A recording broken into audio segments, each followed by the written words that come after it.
I think it is time to watch the debate. Cenk went on Krystal and Kyle to talk about his, we'll just say, arm reaching across the aisle to MAGA that he engaged in on the campaign trail, and he's engaged in post-election as he sees opportunities for compromise with MAGA, as most in the Democratic base have discounted that idea.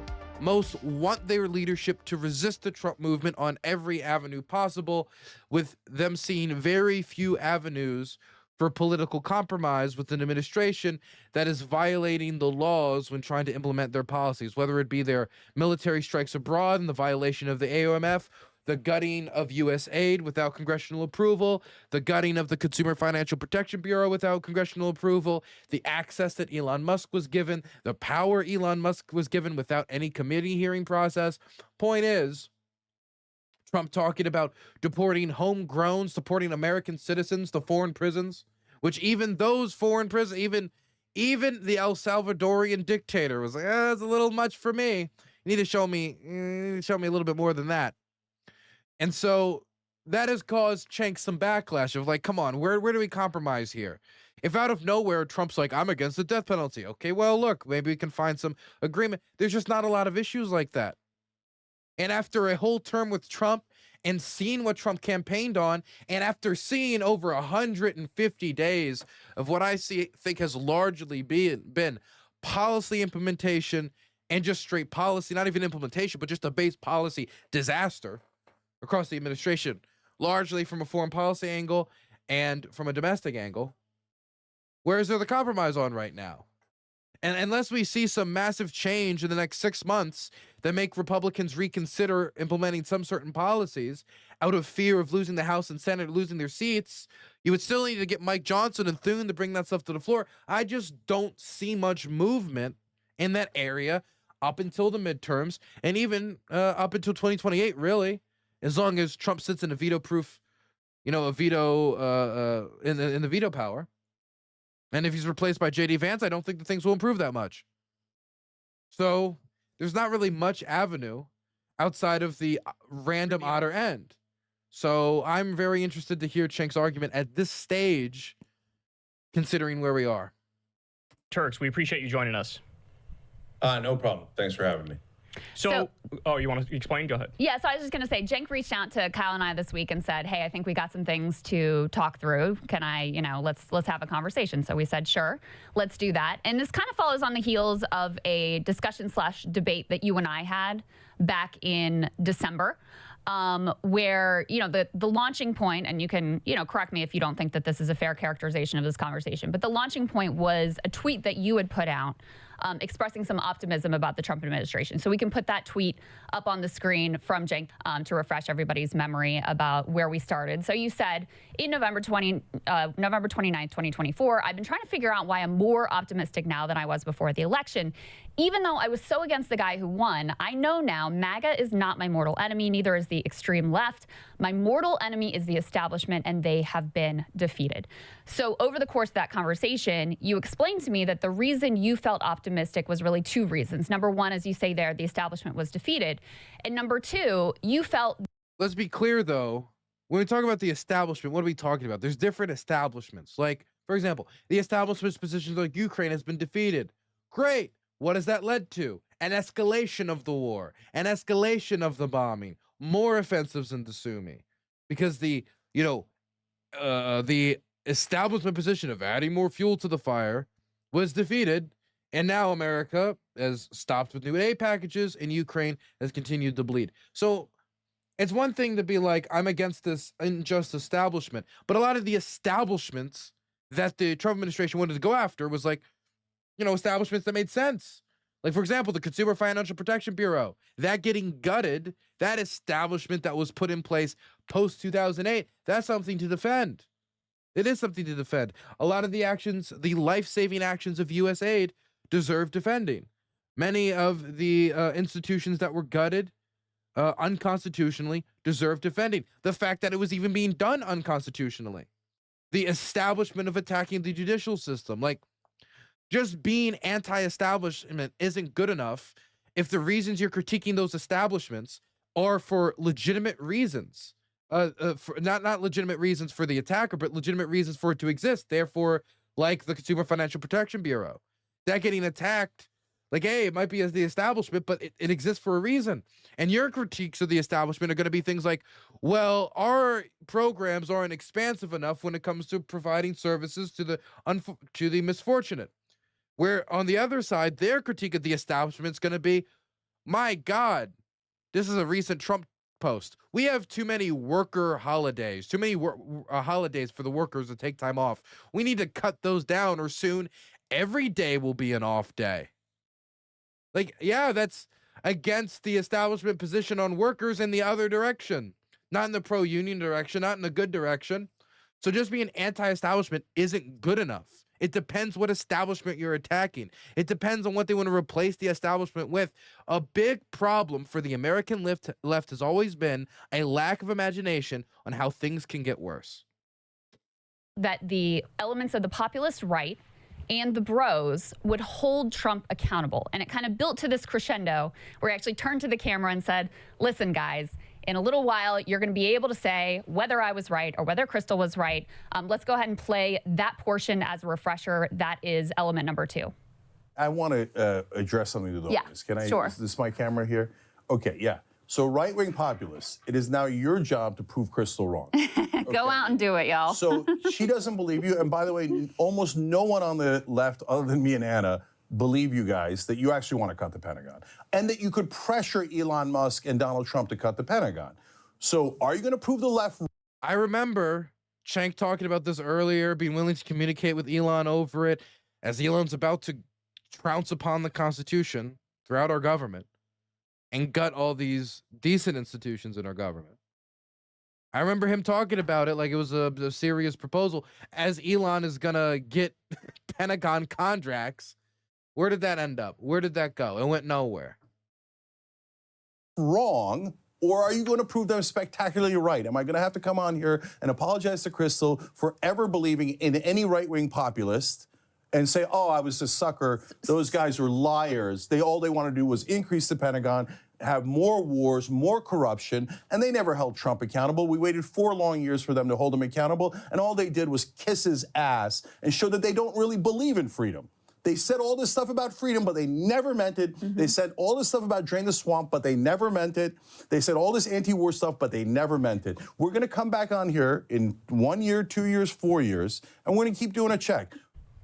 So, Cenk, that was kind of the context of that discussion. And just for the audience and for you, since there's 2 of us and 1 of you, and we don't want to be like jumping on all over each other, and maybe Kyle and I have disagreements on things, I thought I would kind of handle the first 30 minutes more or less. Kyle would handle the second 30 minutes. You've got a engagement you've got to go to, hard out in an hour, so that's the amount of time that we have. We could do this for 4 hours if we had the time. I'm sure we could, and it would be painful for all involved. But in any case, we've got a hard out for Cenk in 1 hour. We want to be very respectful of his time. So, with everything that's happened in Trump 2.0, do you still feel that original optimism that you expressed at the time, do you still feel that was well-founded? Absolutely. And part of the reason I wanted to come on is to see if you guys are on planet Earth or live in an alternate reality. And I'm not trying to be insulting. I'm trying to figure it out. I'm being genuine about it. And Krystal, I went back and watched our conversation from back then. Yeah, me too. Yeah, you kept saying like things against Trump.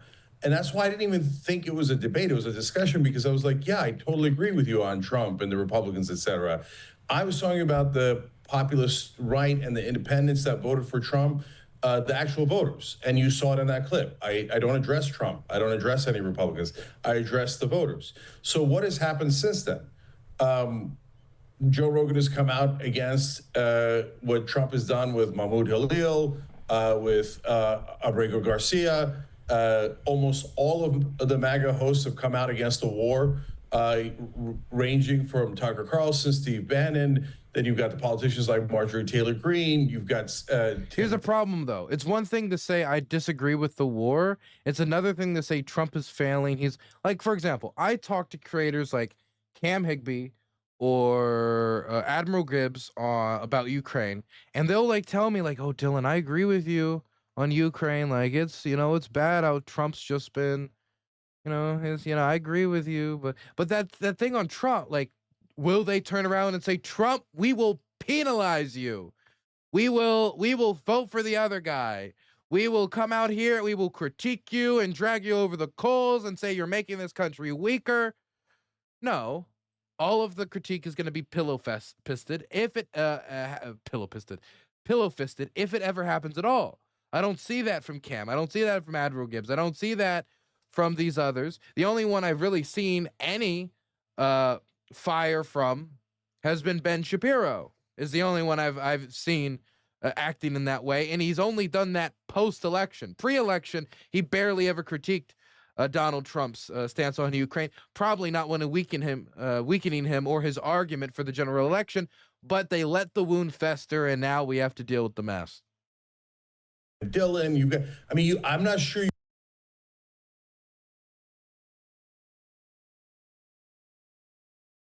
Why talking about me for?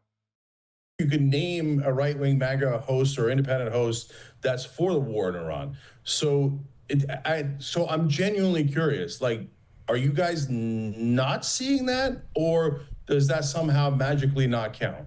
So, Cenk, I have the same question as to whether or not you're on planet Earth. Because, first of all, let me ask you this question. Do you think that Trump 2.0 is better or worse than Trump 1.0? Trump is irrelevant. No, he's not irrelevant, because I'll tell you why. Here's why. You expressed optimism about how all this would go. And the reason you were optimistic is because, hold on. No, we just saw your tweet, okay? The reason you were optimistic I can explain the tweet. Is because you thought these various groups and influencers would hold him accountable. So did they constrain his behavior, for example, when Elon Musk was running around with a chainsaw, slashing Social Security, and gutting the federal government and gutting the CFPB? No, we didn't. In fact, we saw Joe Rogan host Elon Musk, not to mention Mark Zuckerberg and Mark Andreessen, to make the case for those things, okay? No accountability there. Did we see them constrain his behavior and hold him accountable when he launched a crypto shitcoin, the most corrupt scheme in American history, most likely? No, he did it. He's faced no accountability. It's crazy, the lack of real big response to that. Something that would be an era-defining corruption scandal 12 years ago. It's like it's nothing.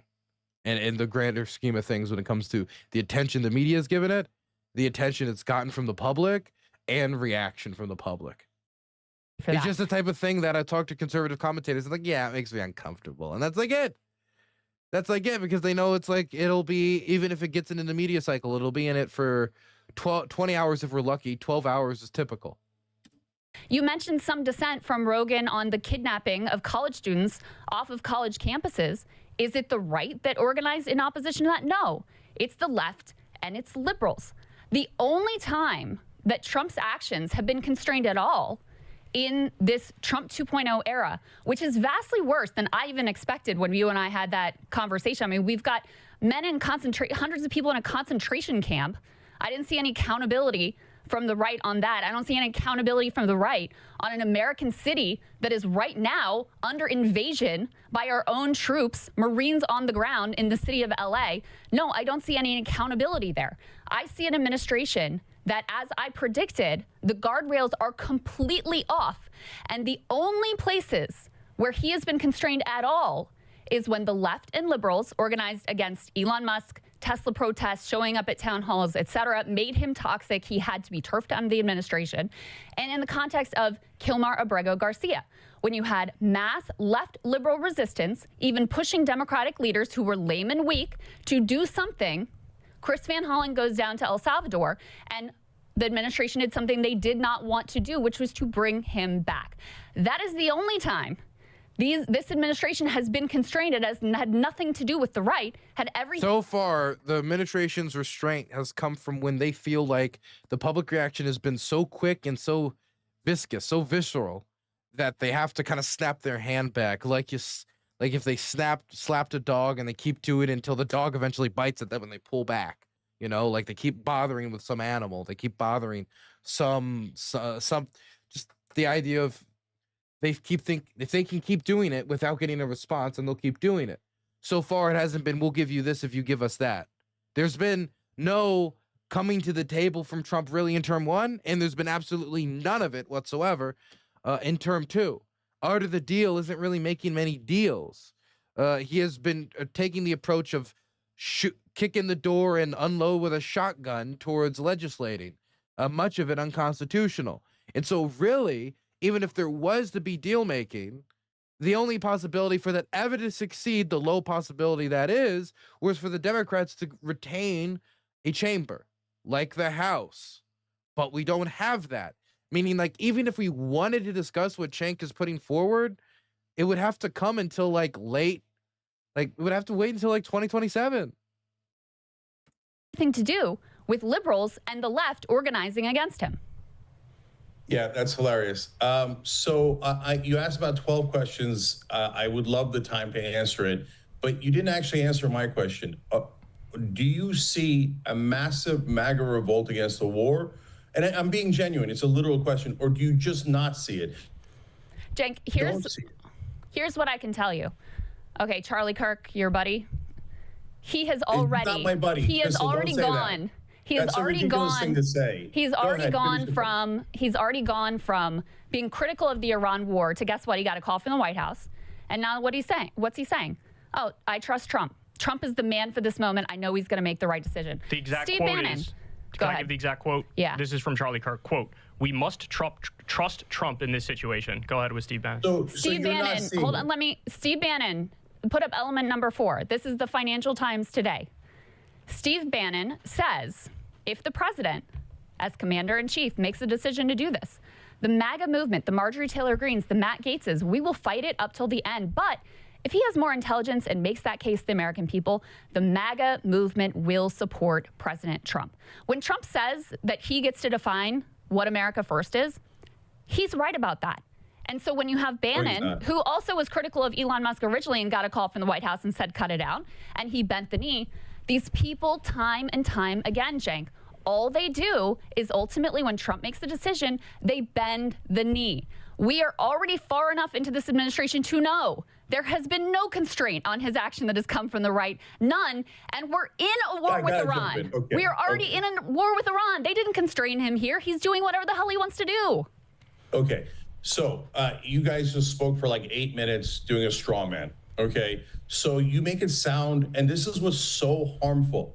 You guys make it sound like I'm pro-Trump, and I think that MAGA is just a bunch of angels who are secretly left-wing, and they're going to magically agree with us on every issue. And the minute that Trump does something wrong, they're going to all push back 100%. And that's what I believed. I believed in rainbows and unicorns. Of course not, Krystal. Of course not. Well, you're trying to move them. Moving the other side is super hard. And so when you see anything where they actually agree with us, you have to encourage that. So when you say all the things that you said, is Trump a bad guy? Of course, of course. So if you're listening out here, guys, the framing of all of this is totally wrong. Like, we're having a conversation. Do you think Trump's a bad? Of course I think Trump's a bad guy. He's totally authoritarian. That's why I voted against him. That's why I worked so hard against him. So even the framing makes me sound defensive when you guys started with a premise that's out in la-la land. We totally oppose Trump.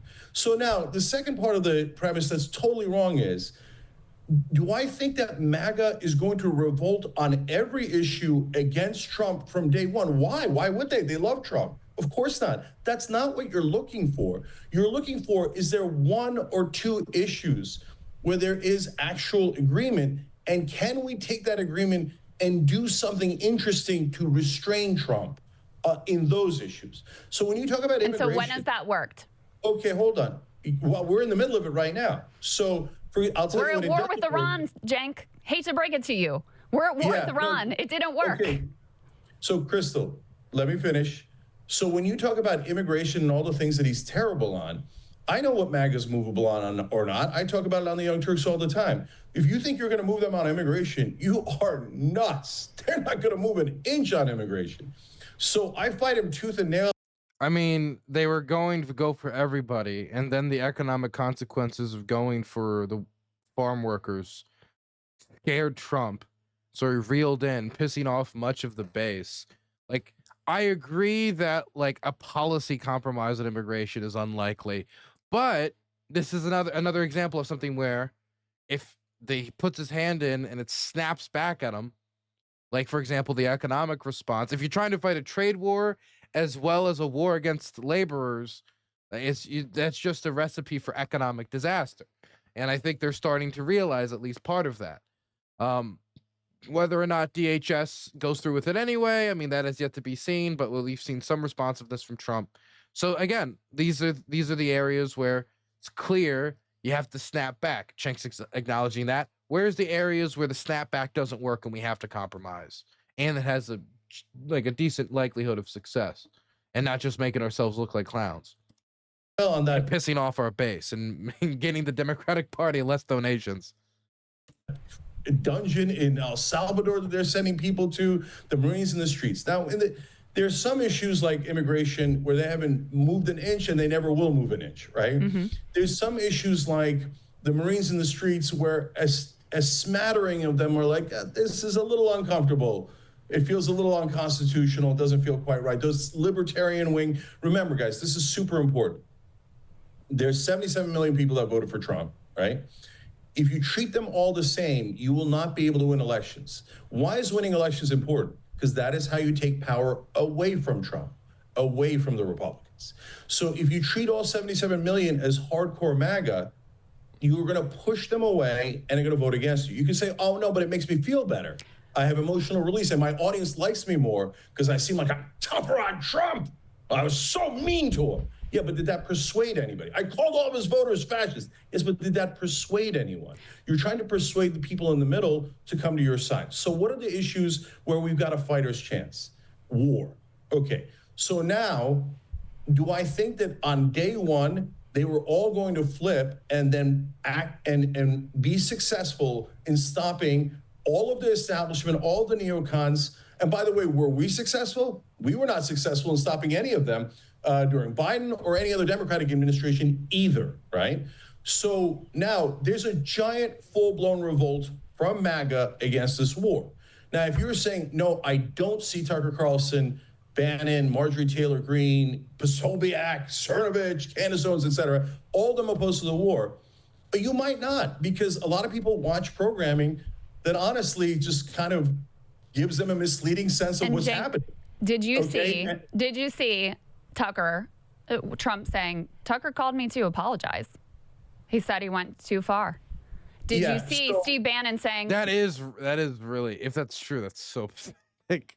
And I remember the Fox News emails that came out from the court case that Fox settled quite a big amount of money on, $850 million, which indicated Trump, like Tucker clearly saying, I hate Trump. I'm so excited to not have to hear about him anymore after this election, after 2020. He thought it was done. He thought it was over. And he said he hated him. And now he's calling him to apologize for condemning his strikes on Iran too much. Thank you, Mr. Tucker. Very brave of you. We're all going to fall in line ultimately. So I'm not talking about, hold on. Yeah. I'm not talking about the however many million Americans voted for Trump, some of whom are hardcore MAGA, and you will never move them. And I guarantee you, the moment that Trump says this is the policy, they're going to say, you're right, sir, this is the policy, this is brilliant, and I am on board. Are there independents that can are there independents that can be moved? Yes. There are two separate questions here, okay? Number one is we are in hell right now. Like, the level of damage that has been done to this country, done to the world from Trump 2.0 already is astounding. So the number one thing is triage, right? How do we stop? That's what I'm doing. How do we stop as much damage as we can? And the track record thus far in the Trump administration is the only time he has been constrained is through the left and liberals banding together and going through the court system and public pressure. That's it. That's all we've seen in this administration. Look, I've been critical of some of Krystal's like uninformed takes on like the war in Ukraine. I was giving them F-16s, gave them the ability to invade Russia. Like, just like her completely shooting on the hip on stuff she doesn't know. But she knows what she's saying here. What she's saying is right. fighting them in the courts. I mean, there's a reason why Trump bullied those lawyers and intimidated them to give him like over $1 billion in free legal services, like a mafia boss. He did it because he needs to pay for the cost of all these legal services, because since he's violating the law constantly, he needs lawyers to back him up, and the lawyers give him the space to go through with illegal actions while the court is still trying to play catch up with him. That's how he deported those people after the court said no. That's how he dragged his feet on bringing back Garcia after all that time, until media attention kept focusing on the case, and the specifics of its illegality were undeniable. So yeah, courts, public pressure, public backlash, these are the things that have been the most effective. Also, economic indicators, which are, upstream of backlash, have also been something that has made him go a little wishy-washy when it comes to tariff policy. So yeah, there's a few things: economic backlash, public backlash, and legal mudslinging. I don't want to call it mudslinging. Getting stuck in a legal slog along with those things when time isn't on his side. If he can't get through the door quick and then barge in and get the operation done fast, he doesn't like these forever legal battles. The other question is, how do you win elections? So go ahead and address that, and we can talk about the election piece. But real quick, before you get in, as to the earnestness of this MAGA anti-war movement, put element number 3 up on the screen. Do you know, tell me, how many Republicans have signed on to the War Powers Resolution? One. Is Marjorie Taylor Greene? No. Is Lauren Boebert there? No. Massey. Thomas Massey, a libertarian who is, ideologically consistent, kind of similar ideologically to Dave Smith. Every other person here is a Democrat. Who endorsed who, by the way? Donald Trump. And he's now apologizing for that endorsement. Seems like the only anti-war Trumpian position that carried over was the abandonment of Ukraine. And that didn't end the war either. Congrats. So, yeah. Libertarian W. To the earnestness of this anti-war MAGA coalition and their commitment to blocking war with Iran, here is where the rubber meets the road. You have one Republican who is already at odds with Trump, who is willing to put his name on this War Powers resolution. That's it. So, Krystal, look, I know you don't mean it, but you keep conflating two things. The Republican politicians, including Trump, and the Republican voters, or the people who voted for Trump, okay? So are the Republican politicians corrupt? Of course they're corrupt. Are they gonna say, hey, Israel, I'll be your bitch, and I'll do whatever the hell you want me to do? Of course they are. They're completely owned by Israel, okay? So AIPAC, et cetera, the warmongers, by the way, let's be honest, is more than half the Democratic Party totally owned by AIPAC.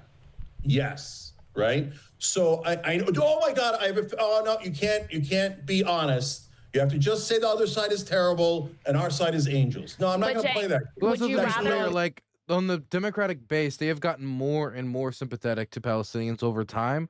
The polling clearly indicates this. And I don't think $20,000 being offered bundled on the local level can necessarily make up the deficit and how you're going to be treated or viewed in every borough that a Democrat runs in. But when you go over to the other side of the aisle, like, you're just not going to get that type of reaction. There's really only one party that can give staunch opposition to Israel, ever since, like, the party of Reagan looking at the Israelis saying, bomb southern Lebanon, it looks like the Holocaust, is long gone. I mean, that's not to say that no Democrats will go through all the way. Like, Fetterman has made that clear. But there's only one place where that type of thought is even permitted, really. Hell, the current administration is trying to punish students for their free speech. But would you rather be on the side of the 37 who signed onto the War Powers Resolution, Krystal, or the I am on the side of the 37. Everything you frame is a straw man. I am on the side of the 37. In fact, Ro Khanna is my top ally. Bernie Sanders, Ro Khanna and I had the same exact strategy that you criticized in November when we talked. That's not true. You literally put me, no, and Kyle did the same thing. You guys put me in the same bucket as Bernie and Ro, reaching out to see if we can find agreement on the right. What else, right. but what else has Bernie done? What else has Bernie done that has been profoundly impactful? The anti-oligarch, the Fight Oligarchy Tour, which was an effort to bind together the left and the liberals to protest and to resist this administration. And that has been profoundly more impactful. You're having a conversation with a person who isn't here. Did the Pentagon budget get cut? Just tell me that. What's the Pentagon budget? Did it get cut? You've now asked me 28 questions. Did Don Jr., did he do whatever with the generals? Did that work out? All right, guys, look, I came on here because, look, you're generally fair. So you asked me 28 questions, and then let me answer them. So, and stop framing it as if I'm a different person. You keep making all these assumptions about who I am. Oh, are you on the Republican side or the Democratic side? I'm literally citing things that you said, Cenk. Like, I played your clip of what you said. Christ, man. Turn to the camera. Okay, hey, tell me if I'm wrong. Crystal, I'm right here. I'm right here. Can I talk for myself instead of you? You specifically held on the Pentagon budget. At this point, borderline lying about me in every framing of every question. Can I actually be a human being named How am I lying? Tell me how I'm lying. Questions instead of you framing Tell me how I'm lying, as a Cenk. person that doesn't exist? Cenk, okay? I played the clip of you talking, so tell me how I'm lying. Okay. All right. So now, of all your questions, you have this fantasy land that Trump was like, oh, the left thinks Abrego Garcia's I've treated him wrong. I surrender, left. Are you, come on, what planet do you live on? No. It's not just about whether the left thinks that. It's about independents thinking that. It's about a certain percentage of even Republicans thinking that, as well as court pressure that makes it clear that as legal updates continue to trickle out, and Trump continues to lose because he has no legal grounding, despite what his lawyers and himself might claim, will continue to build momentum against him on the issue when immigration is supposed to be his winning issue. And right now he's polling in the negative on immigration. It's like 4 points in the negative. Has occurred. Other polls might show different results. Man Sue got a tier 1 subscription. Thank you so much for the tier 1. I appreciate that. But what that makes clear is that Trump has gotten weaker on it. And that is due, in part, due to the court cases trickling out that info, the media taking it out, delivering it to the public, the left already being against it, the independents being turned against it, and Republicans even starting to get some distaste for it. At least a certain section of the party, not a majority, mind you. But enough to make the numbers felt. The courts are not left or right. The courts have held. I'm thrilled that the courts have held. And it was so important for the courts to hold. So if they didn't hold on that, he was going to have unlimited authoritarian power. And we are against that, no matter how many times people try to pretend that we're on the side of Trump. Listen to what I am actually saying. And you will see this every day on the Young Turks. I am against Trump. Totally. Okay. Now, okay. Yes, but why do you love Trump will be the next question. Okay. Did I ask that? Cenk, talk about a straw man. I mean, you're making up stuff I never said. Come What's on. the point of coming on here if I can't answer your questions? I'm giving you plenty of time to answer, brother. You're making up stuff about me. I didn't say that. Okay, so you want to Jesus talk about Christ, straw men? You're inventing things on the spot. You guys, it's a mistake. So okay, now when you're talking about the Pentagon cuts. Mm-hmm. Do you think that I thought, oh my God, Elon's such a good guy.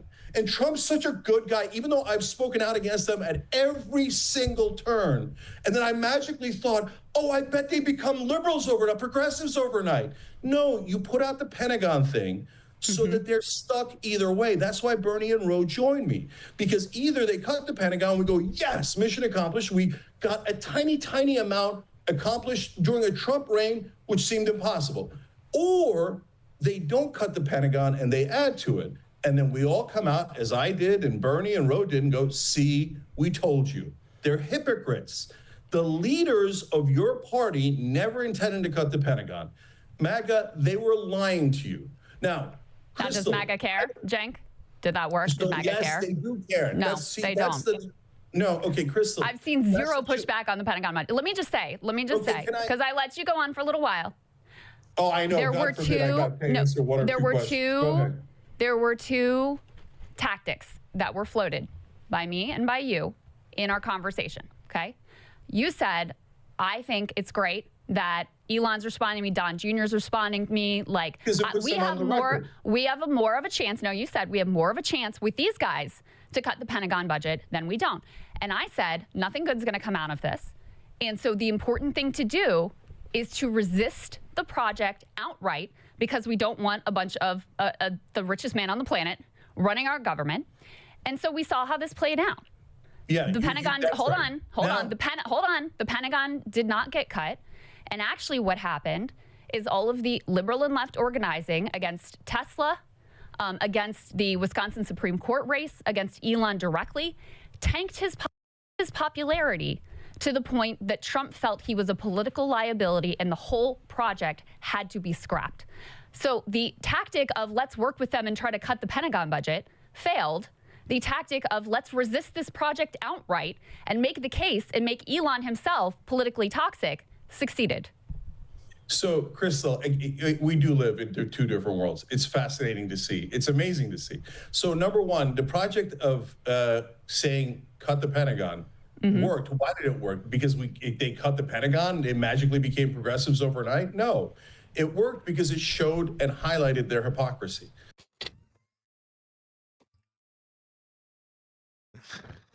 Guys,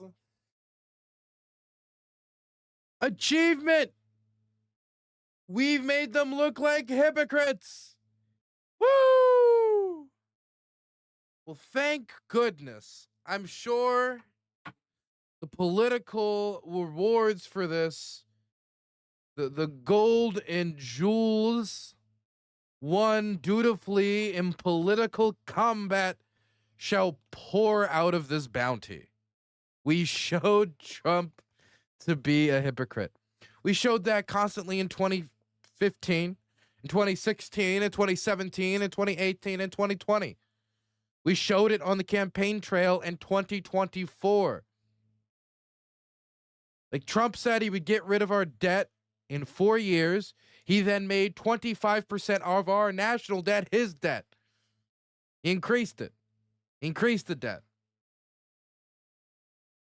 He would increase the deficit. Like there's a million different instances of hypocrisy you could point to. It's not a question of just calling out hypocrisy. It's a question of a full court press messaging agenda. You could have pointed to Trump's first term to argue about his failure to reel in Pentagon spending or getting controlled by, the more traditional neocon voices. You could point towards that already. You didn't need a second term to point to that. I mean, the point gets more provided. It gets more evidence. There's more source material to work with. You know, they have to respond to 7 instances instead of 4 or 3. But I mean, we already, quite frankly, had that. The better message to make, the better message, honestly, is to say they are never going to deliver on this. You're going to fail, and we're going to have a security crisis. That would be the better messaging, because when that happens, voters will think, I remember that. I remember when so-and-so said that this was going to happen, and it's going to happen. I bet that guy knows something.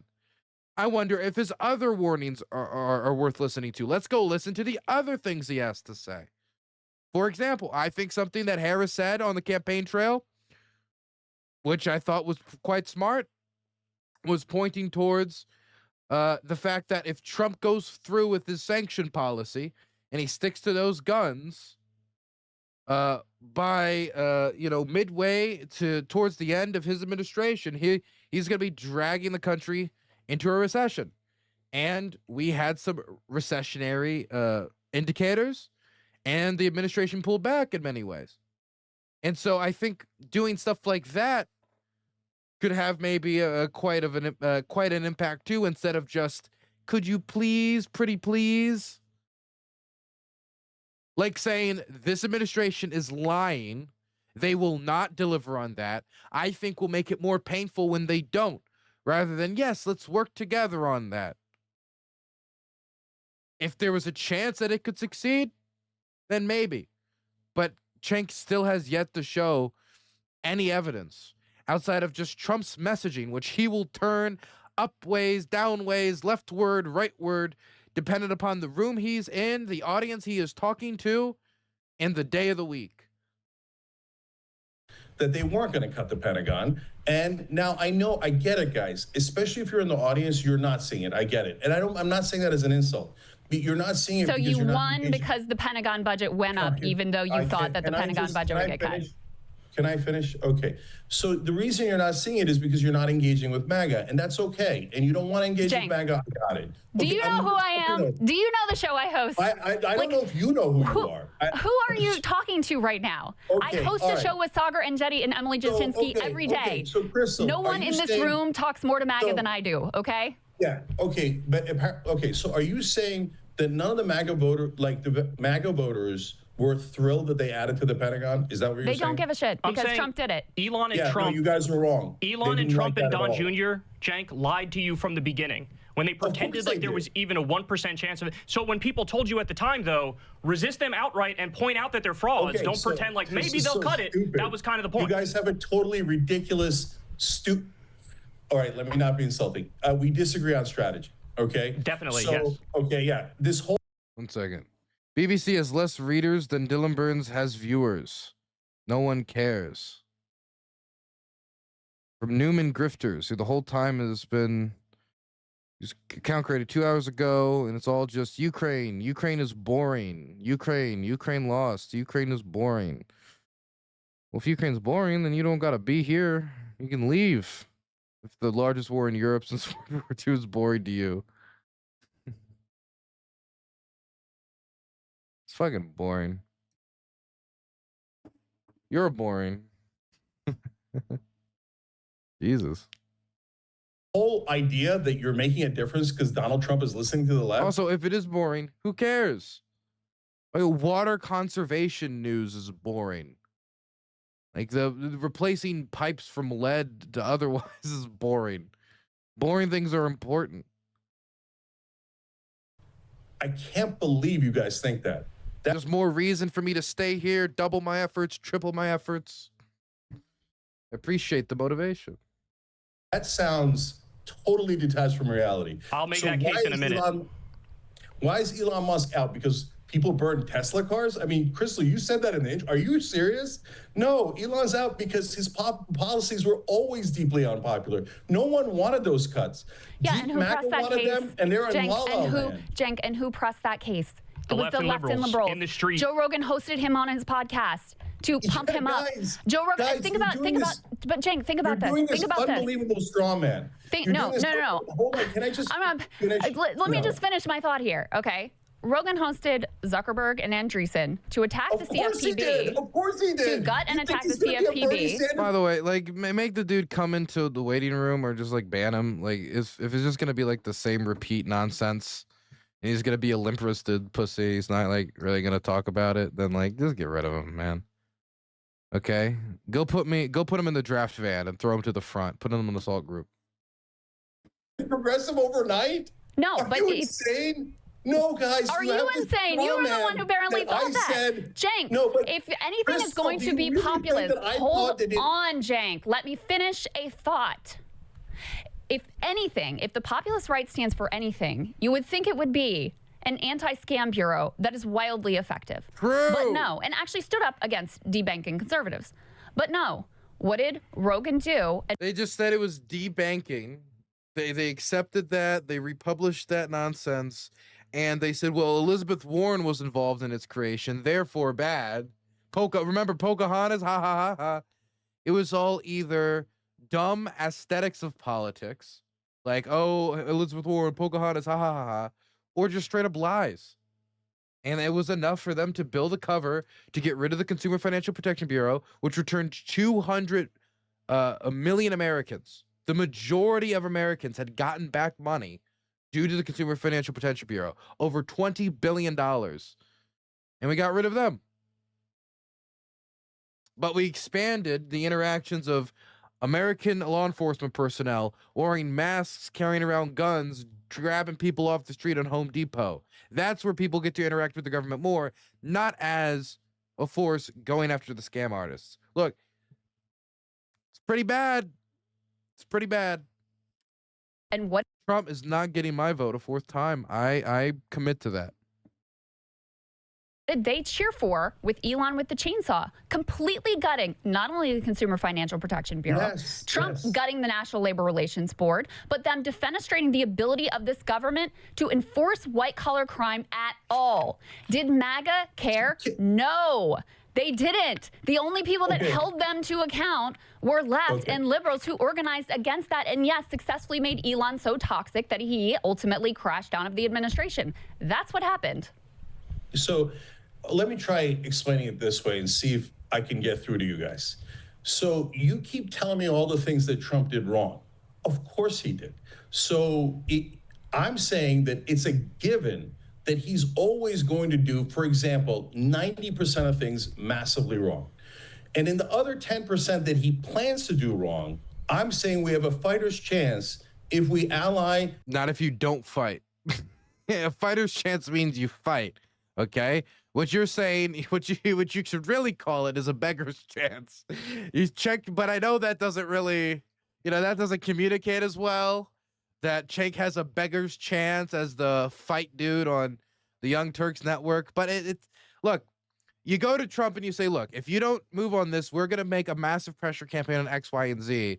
That's the way you negotiate with them. Or you can show yourself as the deal maker and you make a deal on this, but you got to put them in a position where the path of least resistance is making a deal with you guys. And I don't think that's going to happen by you buddying up on some conservative podcasts that all it takes is one call from Trump and to get people like Charlie Kirk in line. And we show hypocrisy or we get allies. It's a win-win either way, okay? So for example, in opposing the war, either they become our allies and somehow at some point we stop this war, or we show, oh, you guys never meant it. Now you're the pro-war party, which makes us much more likely to win over independents and win the next election. But as I say that, you keep framing it as if I agree with them 90%, and where I think that I'm going to flip them overnight on the 90% where we disagree. No, there's no chance of that. So you can stop asking that question. They're not going to move on cutting the budget, and they're not going to listen that, hey, you know what, you shouldn't cut the malaria treatment in Africa. You shouldn't cut the Consumer Financial Protection Bureau because every dollar we spend there, we get back $20, et cetera. But if you go with your maximalist approach, guys, and you say, all right, I'm fighting you in a maximum way, so that means I'm never going to agree with you. I'm going to insult you at every turn. I'm not going to listen to you. So when you come in and you go, hey, guys, let's ally against the war, or maybe did you think that Elon's and I said this in every right-wing talk show that I did, and I said it at the Charlie Kirk event, I said, remember, beware of your own donors like Elon Musk. And then eventually they got aware of their own donors. Now, did they do it magically and overnight? No, it was mainly a fight between Elon and Trump, right? Yes, it was their of egos. course. It had nothing to do with Charlie Kirk. And the reason they are unpopular is not because the left's maximalist approach of yelling fascist at every Trump voter is working. It's because their policies are deeply unpopular. And who explains that their policies are deeply unpopular? The left and liberals are the ones that highlight how deeply unpopular those policies are. So that's where the credit belongs. Like I do. So right, but that's not like Joe Rogan does, right? Joe Rogan doesn't do that. Charlie Kirk doesn't do that. They don't do that. Said how unpopular they are. Yes, but my point is, Joe Rogan and Charlie Kirk don't do that, Cenk. They're not allies. Joe Rogan and Charlie Kirk don't do that. Steve Bannon doesn't do that. Sloppy Steve goes and gives Trump a hand job every day. That's the point, is that they're not allies. And by the way, even on the Iran war thing, they're lying. They are lying. We literally have the quotes right here. They're not. Charlie Kirk is already backpedaling. Quote, we must trust Trump in this situation. Steve Bannon, if Trump ultimately decides to bomb Iran's nuclear sites, MAGA would come around. That's not me speaking. That's Steve Bannon. The vast majority of the MAGA movement will go, look, we trust your judgment. We don't like it. In fact, we may hate it, but we'll get on board. Tucker Carlson called Trump and apologized, and he also said on his podcast with Steve Bannon, quote, I like Israel. I don't talk about Gaza because my audience got mad at me. He said, so quote, we're past the halfway point. So Kyle's in his section. So Krystal has passed the baton to Kyle, and Kyle has grabbed it and just went into a full body sprint. watching Donald Trump, He's open up hard. who at his core is sincere about peace, I feel for President Trump, and he just has to roll with it. That is not true. What he's saying is not true. These are not allies. They will immediately start moving the goalposts as soon as Trump starts bombing Iran. Here we go again. You're going to get this. You're going to get, oh, he's getting bad advice from the neocons around him. It's not a big deal. It's a limited attack. It's defensive. Yeah. It's not offensive. This isn't like Iraq. There are no boots on the ground. The only people who are sincere that I will grant you, Cenk, is libertarians. So Thomas Massey and Dave Smith, because libertarians have a track record, like Ron Paul did, of being very principled. But everybody in MAGA, or 99% of them, will bend the knee, just like 99% of the ones in Congress have already bent the knee. Even Marjorie Taylor Greene, who's saying things that are against the war, she's ultimately not signing on to the bill to block the war. Okay, so here we go again. So again, 90-10, guys. The framing of that question makes it sound like I think Steve Bannon and Tucker Carlson have good intent, and my God, they're ready to rebel on everything against Donald Trump. I said Iran. No. I said Iran. And I just answer a question. But I didn't say that. I said Iran. Okay. Yeah, that's okay. So I think that obviously 90% of. So remember that ceasefire we were talking about in the last segment about like, hey guys, looks like Trump said he negotiated a ceasefire. This would be a pretty good ending for him if this was where it could derail and this could stop. But you know, wait a second, because Trump's record on ceasefires is not particularly fantastic. I'm hearing that it might not have been taken up. So we're gonna hold on that ceasefire. I'll look for more updates. Oh boy. The influencers, the hosts, etc., are going to stick with Trump 100%, right? Well, I wouldn't even say 90%. I'd say 75% or so. Are they going to kiss his ass on everything? Well, of course they are. They're on the right, and their whole ecosystem is based on kissing politicians and leaders' asses. Now, let's be honest, not us and not you guys, but MSNBC and now a lot of online hosts on the left. Their job is to kiss Democratic ass, and they say, oh. Yeah, no, the ceasefire is not in effect right now. Things are getting bombed. Oh, yeah. Okay, well. Well, you know, it's supposed to come in 2 waves in the first 12 hours. You know, there's still the opportunity it could get back on the rail in the next 10 hours. Non-zero chance. Oh, yeah.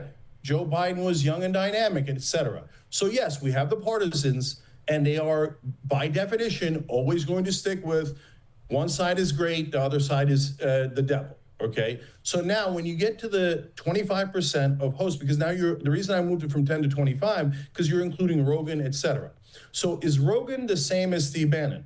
If you think he is, that's just totally wrong. Now, here's a statement from the Iranian foreign minister. As Iran has repeatedly made clear, Israel launched the war on Iran, not the other way around. As of now, there is no agreement on any ceasefire, cessation of military operations. However, provided that the Israeli regime stops its illegal aggression against the Iranian people no later than 4 a.m. Tehran time, we have no intention to continue our response afterwards. The final decision on the cessation of our military operations will be made later. So it seems like they're not accepting Trump's framing, but they do want to get off of this train. Also, yeah, I mean, the strikes are continuing. Rough. Do they agree on a lot of things? Yes. Do they agree on everything? No. Does Steve Bannon right about most things? No, he's horribly, horribly wrong about most things. So also, the 4 a.m. ceasefire in Tehran was supposed to start at 4 a.m., which was 2 hours ago for Tehran. Yeah, no. So the ceasefire is far from guaranteed on.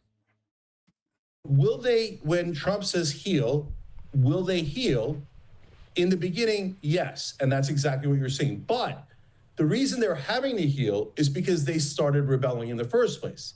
And Trump got mad, and everybody else got mad. And even today, you just go on any website. So Bannon is saying, don't go to war. It's terrible. Is he then saying, oh, Donald Trump? Of course he is, because he's on that side. And did we see a lot of left-leaning hosts go, oh, well, Joe Biden and Kamala Harris are corporate guys and they're bad, but we have to go with them anyway? Yes, we did. But look, you have to be honest about what's actually happening. So if you guys are saying, and I'm not trying to strawman you guys like you did, in my opinion, in the framing of every question. So I'm asking you, are you really, you're saying it's all fake and you think that all these right-wing hosts are not actually anti-war, that this is, but they've been telling their audience now for months that, Cenk, that the war is a terrible, let me ask the question, and that the war is a terrible, terrible, terrible idea, but, and how would that strategy work? So they get their audience totally against the war, then they capitulate to Trump. Let me tell you how that strategy works. How did that help them be pro-war? Let me explain. Let me explain how My that answer to your question works. is yes, by the way. In 99% of cases, they are just lying, and they'll go and suck Trump off again. So let me... Good, that's a real disagreement. Cenk, They're already backing off, and the war didn't even start yet. We didn't even bomb the nuclear sites yet. They're already backing off. How this strategy works, okay? They postured as anti-war because they thought it was a good electoral strategy. So now they have some track record laid of claiming that Trump is the pro-peace pan. And I mean, you can go look at this record. The vast majority of them are stepping in line. There are a few cases where they're stepping out of line and saying, no, I won't accept this. But these are fringe cases, and these are people, to be quite honest, who don't represent the majority. And are these people that you're going to get to come over to your side? Well, let's analyze that. Dave Smith. You're going to get Dave Smith to vote for a Democrat. You're going to get Dave Smith to vote for somebody who's going to send aid to Ukraine. You're going to get Dave Smith to acknowledge the unconstitutionality of Trump's actions as enough of a threat for him to support somebody of the donkey party. Good luck. Good luck. Who are we getting? Who are we getting? Right? There might be a question about a Trump voter here or there who, you know, feels kind of burnt by this and looks at a bold new policy down the road. But this is stuff that we're talking about doing in 2027, 2028, going into a new election and trying to convince them. And I don't see why playing even negotiated patty cake with these guys, let alone policy making, makes much sense if it's got next to no chance of success. And we can instead spend this time defining very clearly in detail how these policies are going to fail for delivering them an affordable life. It's going to fail for raising their standard of living, and it's going to fail on the president's geostrategic ambitions. Candidate, blah, blah, blah. And why was it a good strategy? And because their voters are anti-war. Okay, we'll come back to that. Okay, the polling is wildly at odds with you, Cenk, on that. We can come back to that in a second. But okay, so but this is the pro-peace ticket, whatever. And I think there were a lot of independents actually who were swayed by that anti-war message, which was completely at odds with reality and with Trump's first term. I think we all agree with that. Okay, so I think there were independent voters who were swayed by that. Charlie Kirk and others now, to maintain some credibility, they have to postulate, oh, you know, Trump is getting pulled into this and the neocons are tricking him and confusing him, et cetera. It's never his fault. But we already know how this plays out because it's already played out. Trump called Tucker kooky and said he needs to get a TV network, basically saying he's a has-been. Tucker called him to apologize. That was a message not just to Tucker, but to everybody else. Time to bend the knee, time to get on board. And they did. They did. Yeah. So we don't have to guess. It's already happened. It's already played out. Right, they've already bent the knee. Okay, so we're now actually approaching an actual disagreement rather than the one that was foisted upon me that I don't like. So, all right. So, guys, you think that all these guys and their voters are all liars and that they're not actually. I don't know why you lump in the voters because I'm talking about the voters. Okay, well let's talk about the voters. Talk about the voters then. Let me ask you. Let me ask you. You cannot claim to be anti-war or anti-interventionist or even like somebody who considers diplomacy if you do not have the problem or have any problem with the president of the United States being able to unilaterally bomb any country without congressional say-so at any point by stretching an AUMF that was supposed to respond to 9/11 to bomb a country for their atomic weapons program, to bomb a country due to the drug cartel problem, to bomb a country due to whatever the hell he wants in the moment. You just can't. And if they're so quick to abandon that banner, then you have to question how much they really believed it at all and whether they were adopting the position out of aesthetics and due to the fact that it was the populist thing to say at the time.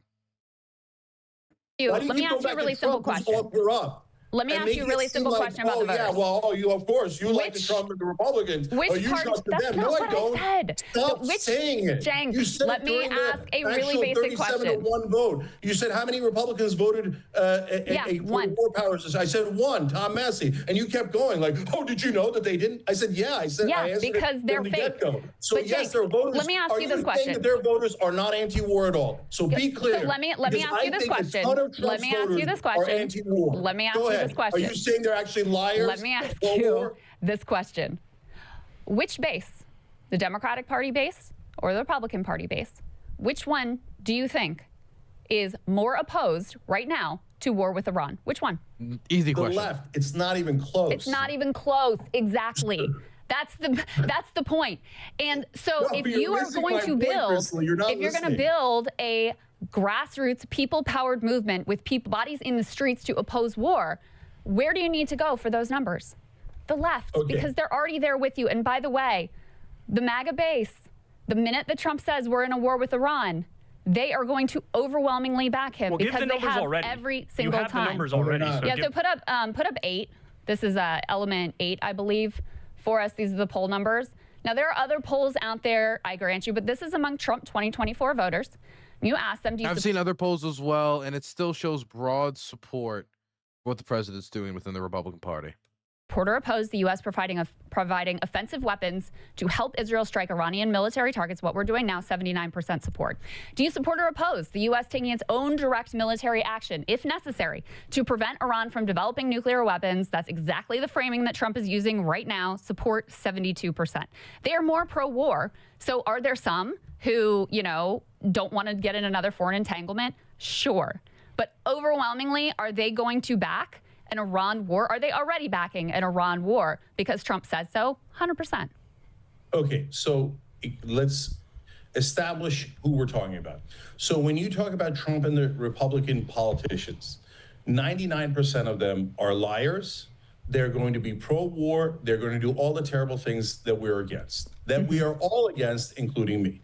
Okay. Now, when you move to the media, I'm out on a limb, and I get it. If you grant them an inch, people will say, okay, that's it. You love them, and you're a Trump supporter, et cetera. But I'm doing it anyway because I'm being honest. I think 75% of them are unreachable, but 25% of them, at a minimum, actually will listen to you, have their own audience pushing them to be anti-war. They're not with us on all issues. They're not with us on most issues. But on war, I think that a significant chunk of them are with us. Okay, so when you go to Charlie Kirk's audience, for example, why is Charlie Kirk even dipping his toe into the waters of opposing Trump's policy on Iran and then quickly rushing back out? The quickly rushing back out is obvious. They're ass kissers, right? So the question is, why did he dip his toe in the first place? Because he did a poll of his own audience, and his audience said 90-10 do not help Israel go to war with Iran. 90-10. That's his audience, okay? So now you move to the last category, which are the voters themselves. That is where I am most hopeful that they actually are anti-war. Now, does that mean 100% of them are anti-war? No, not at all, okay? But I think a solid 50% of Trump voters, remember, a lot of them are independents, or a lot of them are in somewhere in the spectrum. At least 50% of them are actually anti-war. So what I'm seeing is all over social media, all over the right-wing shows, their own base in an uprising. Why do you think Charlie Kirk, Tucker, and Bannon are doing those things? They're almost all of them are saying on their own shows, well, you guys are pushing me to do this, and yeah, I hear you guys. We were supposed to be anti-war, right? Now, they're gonna, guys, since this is like the first 6 months, are they going to go run back to daddy? Of course they're going to run back to daddy, right? So what we're trying to do is not turn all of them against all of Trump's policies. Then, okay, if the question is giving them a life raft once Trump sinks to abandon the movement, right? Then give them a life raft when the ship starts sinking. But if you're having the battleship battle, your ship's firing their ship's firing back, and like mid-battle, you just start throwing the rafts out. We need you on the cannons. We need you on the AA guns. We need you making the case for why it's bad, why this man has never been anti-war, why this man has never, ever, ever, ever put forward an agenda that is humanitarian, that is pro-peace. This is the guy back in 2015 who said you need to go after the women and children when conducting war. He said that on the campaign trail. You can go back and you can look at the audio clip. This is the guy who said he wanted to ban Muslims from entering the United States. This is the same guy who used the AUMF to stretch it to attack Soleimani without informing Congress and kill him and assassinate him using the post 9/11 AUMF, who has now used it once again to bomb Iran unconstitutionally. And there's a certain question of, okay, if you want to get those people on your boat, number one, you're not going to get Charlie Kirk. You're not going to get any of these guys. But if you wanted to get anybody who is sympathetic and is on the margins, independent-minded voters who might be willing to see reason, do it. Throw the lifeboats out once the ship has sunk and help the ship sink. But right now, pre-midterm, there's just not much to do, honestly. Everything you're going to get in stopping the administration is going to be from public backlash. And how do you build that public backlash? Usually not by reaching across the aisle. Like, you reach across the aisle one day. One day you go across, hey, do you want to support this legislation to bring this before Congress? If they say no, then that's it. Done. Then you've done your required level of bipartisanship just to at least feel the tensions, feel them out.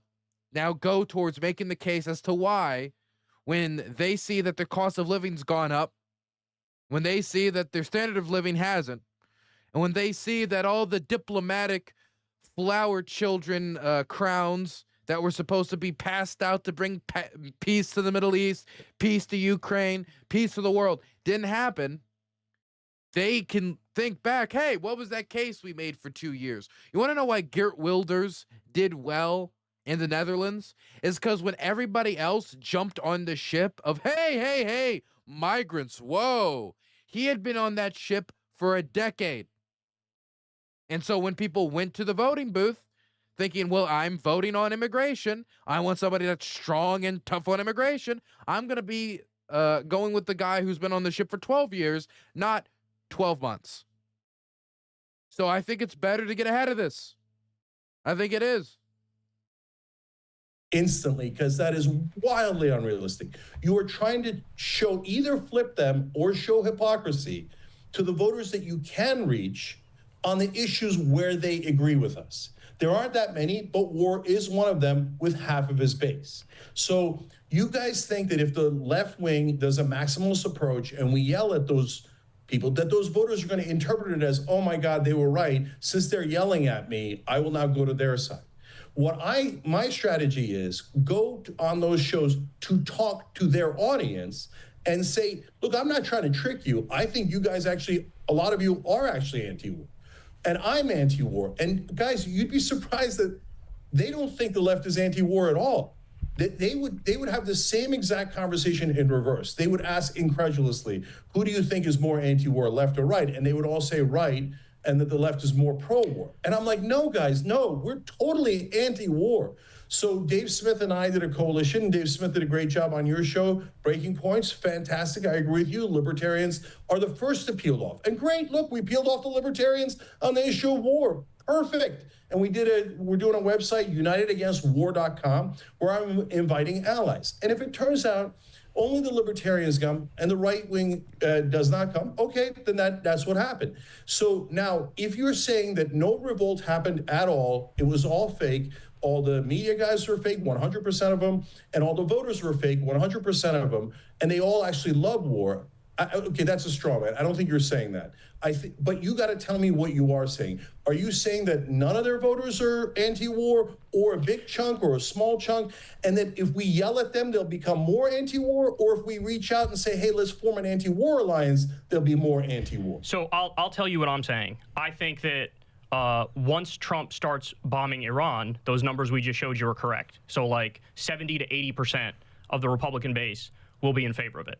That's what I'm saying about it. But I want to ask you, when Trump does bomb Iran, do you think the number among Republicans will stay at only 50% supporting it, or is it going to go up to 70 or 80%? Hey guys, this is just a little piece. Whoa, I want to hear that answer. Whatever. The answer is clearly yes. Yes, it will. Yes, it will. I think we are much better served building public pressure against the Trump administration right now on these things, rather than reaching across the aisle just to have our hand batted away up until at least, at the bare minimum, the midterms are over. Also, we have an update. Israel is reporting that it has identified multiple missiles launched by Iran towards Israel.